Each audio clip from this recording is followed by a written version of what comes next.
The guards who worked the night shift at that prison still don't talk about what they found in cell 14. Not to their families, not to their colleagues, not to anyone. Because there is no version of that story that doesn't sound like something a person's mind just refuses to accept. This is that story, and it starts long before anyone set foot in that cell. It starts with an 18-year-old behind the wheel of a car he didn't earn, on a road he thought the rules didn't apply to him. It starts with one red light and one man in the wrong place at the wrong time. That man had a name. He had a family. He had somewhere to be that morning. His name was Gerald, and Jonathan made sure he never got there. Jonathan was 18 years old and had never heard the word no in a way that stuck. His father was a real estate developer with more money than sense, and a son who had learned early that wealth was a shield from consequence. Arrogant, hot-headed, self-centered to his core. The kind of person who treated everyone around him, parents, teachers, strangers, the law itself, like inconveniences he hadn't gotten around to dismissing yet. His father had bailed him out of everything. Traffic violations that disappeared, school incidents that got buried, a pattern of behavior that should have had consequences years before it didn't. Jonathan had grown up learning one thing above everything else, that money fixes problems. He had never once been shown otherwise. That was about to change in the most permanent way possible. On a Tuesday morning in October, Jonathan ran a red light doing 15 over the limit on his way to school. A middle-aged man named Gerald was crossing that intersection legally and had to swerve hard to avoid being hit. Gerald got out of his car, shaking, looked at this teenager behind the wheel of a sports car and said exactly what anyone would say in that moment. He told Jonathan what he almost caused.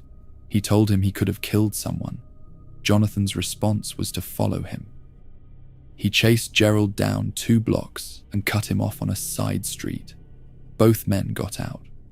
Gerald was 52 years old, a project manager, a father of 3, not a fighter, not someone looking for this. Jonathan was 18, fueled by ego and the absolute certainty that nobody had the right to raise their voice at him. What happened next took less than 30 seconds. Jonathan threw one punch. Gerald went down. The back of his head connected with the raised edge of the curb on his way to the ground, a sound that witnesses said they would never forget. Gerald didn't get back up. Jonathan stood there for 3 seconds, looked at what he had done, got back in his car and drove away. Not to the hospital, not to call for help. He drove to school. He sat in second period, and he said nothing to anyone. Jonathan thought driving away from that street corner was the end of it. He had no idea that Gerald had nowhere else to be, except right behind him, for the rest of his life. It took 4 days. Security cameras, 3 witnesses, and a license plate were more than enough.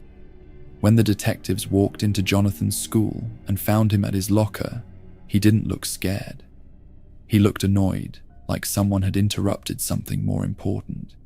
He didn't ask about Gerald. He didn't ask if he was okay. His first words to the detectives were, "My father's going to hear about this." He was charged with manslaughter. Gerald had died from the head injury within hours of the incident, never regaining consciousness, never knowing justice was coming. Jonathan was cuffed, processed, and still had not asked a single question about the man he had left on that road. The courtroom was where Jonathan's certainty really showed itself. Gerald's wife sat 3 rows back with their 3 children. The youngest was 9 years old. Jonathan sat at the defense table, checking his watch. His father had hired the best legal team money could buy, and Jonathan had every confidence in what that money would accomplish. He hadn't counted on Judge Francis. Judge Francis had been on the bench for 27 years. He had seen every attempt, heard every excuse, watched every rich family try to fold the justice system around their child like a blanket. He had turned down bribes from people far more powerful than Jonathan's father, and he had done it without blinking. When Jonathan's legal team made their first move toward a reduced charge, Judge Francis shut it down in 2 sentences. When a more direct approach was attempted outside the courtroom, the judge reported it immediately. Jonathan's father suddenly found himself with his own legal problems. Manslaughter, 7 years. No early release recommendation. Jonathan's lawyer immediately moved to appeal. Judge Francis looked at Jonathan one last time before stepping down and said, on the record, that in 27 years on the bench, he had rarely seen a defendant display such complete absence of accountability. Jonathan's face in that moment wasn't grief. It was shock. Pure, unfiltered shock that the world had failed to bend for him. Gerald's family didn't cheer when the verdict came down. His wife sat completely still for a long time after. The youngest didn't look up from his hands, because no sentence brings a father back. No number of years behind bars unrings that bell. Justice had been served. But the story, the real story, was only just beginning. Jonathan thought driving away from that street corner was the end of it. He had no idea that Gerald had nowhere else to be, except right behind him, for the rest of his life. Prison was the first place in Jonathan's life where money didn't work. No sports car, no designer clothes, no father's checkbook waiting in the lobby. Just a cell, a cot, and silence in a way he had never experienced before. The first night he didn't sleep, not because of the noise, prisons are loud at night, but because underneath all the noise, Jonathan kept hearing something else. Something quiet. Something that sounded like it was right next to his ear. His name. Just his name. Over and over. It followed him out of the cell, in the cafeteria, in the yard, in the showers, always there, always just below everything else. His name in a voice he didn't recognize at first. Then one morning in the yard, standing in full daylight surrounded by other inmates, Jonathan heard it clearly enough to make out what it was saying. It wasn't just his name anymore. It was a question. Over and over, the same question. Why didn't you stop? 3 weeks in, the voice got a shape. Jonathan started seeing a shadow on the wall of his cell that had no source. A man standing completely still, cast against the concrete like something was projecting it there. But the light in that cell was a single overhead bulb. There was nothing to cast that shape. Jonathan told a guard. The guard checked the cell, found nothing, and marked it in the log as new inmate adjustment anxiety. The shadow came back the same night. It was slightly closer to his cot than it had been the night before. He called his father for the first time in month 2. Not about the appeal, about the voice.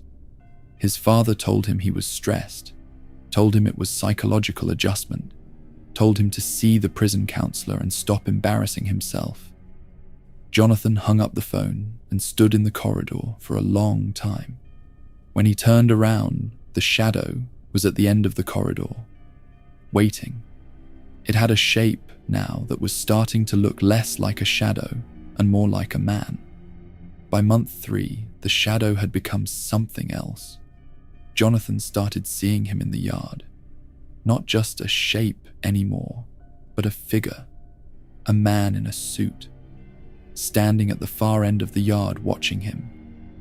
Every time Jonathan looked away and looked back, the figure was closer, never moving when he watched it, only moving when he didn't. The other inmates started giving Jonathan a wide berth, not because of his arrogance this time, but because of the way he kept turning around fast and going pale at something none of them could see. The scratching started in month 4. Just a few marks at first. shallow lines in the concrete near the head of his cot that the guards assumed Jonathan had made himself in frustration. But Jonathan told the counselor he hadn't made them. He said he woke up to find them already there. The counselor noted it as possible dissociative behavior under psychological stress. The marks kept appearing, every morning, a little more. By month 5, Jonathan had stopped eating properly. Guards noted it in their logs. Tray returned untouched. Inmate refusing meal multiple days in a row. He had stopped sleeping too. The counselor flagged it as a serious mental health concern and recommended psychiatric evaluation. Jonathan refused. He wouldn't leave the cell for the evaluation. He said if he left the cell, the man in the suit would be in the corridor. He said the man in the suit was always in the corridor now. He said the man's face was starting to come clear. What the doctors called a mental health crisis. What the guards called disturbing behavior. Jonathan knew exactly what it was. Gerald had found him. And whatever Gerald had become in that time, he wasn't done yet. Stay with me. Because what those guards found in cell 14 is the part of this story that nobody who heard it ever forgot. On the night of the 219th day of Jonathan's sentence, a guard named Officer Reyes was doing his 3 a.m. rounds. He had walked that corridor hundreds of times. He knew every sound, every smell, every behavioral pattern of every inmate on that block. When he reached cell 14, something made him stop. He said afterward that he couldn't explain what it was. Just a feeling. Like the air around that door was different. He looked through the observation window, and what he saw made him call for backup immediately. 3 guards entered cell 14 together. They had all worked that block for years between them. They had seen things that hardened people see in places like that. Nothing had prepared any of them for what was inside that cell.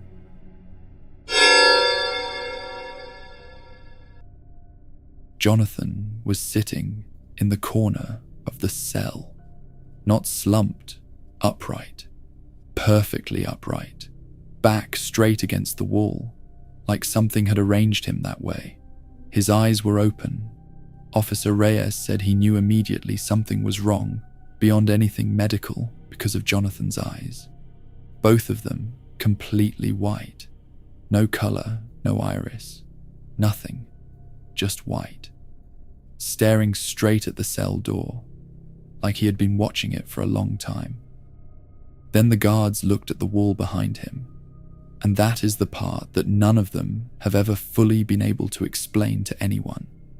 The entire wall was covered in scratch marks, deep, deliberate, the kind that would have taken days of sustained effort with something sharp. And in the center of all those marks, scratched into the bare concrete with a precision and detail that didn't belong in a prison cell, that didn't belong anywhere a person could have made it, was a face. A perfect portrait, every feature exact, every line deliberate. The face of a middle-aged man that none of the guards on that block had ever seen before. A face that Gerald's wife, when she was later shown a photograph of the cell wall, identified immediately, without hesitation, without any doubt at all. Officer Reyes took 3 weeks of leave after that night. He said in the report he filed that he had worked corrections for 11 years and walked into situations that would make most people's hair stand up, and none of it had touched him the way cell 14 did. He said the thing that stayed with him wasn't Jonathan's eyes. It was the portrait, the fact that it was perfect, the fact that Jonathan's fingernails were worn completely down to nothing. The medical report on Jonathan's condition when he was removed from cell 14 documented severe malnutrition and dehydration, consistent with months of inadequate intake. His weight had dropped to a level that the attending physician said was incompatible with someone who had access to regular meals. His body had simply been refusing. The medical team noted something else in the report. Jonathan's hands, the fingertips, worn completely raw, consistent with sustained contact with rough concrete surfaces over an extended period. Jonathan never spoke again after cell 14. Not to the doctors, not to the chaplain who visited twice a week, not to his father when he was finally allowed in. A broken man by that point, sitting across from a son who looked through him like he wasn't there.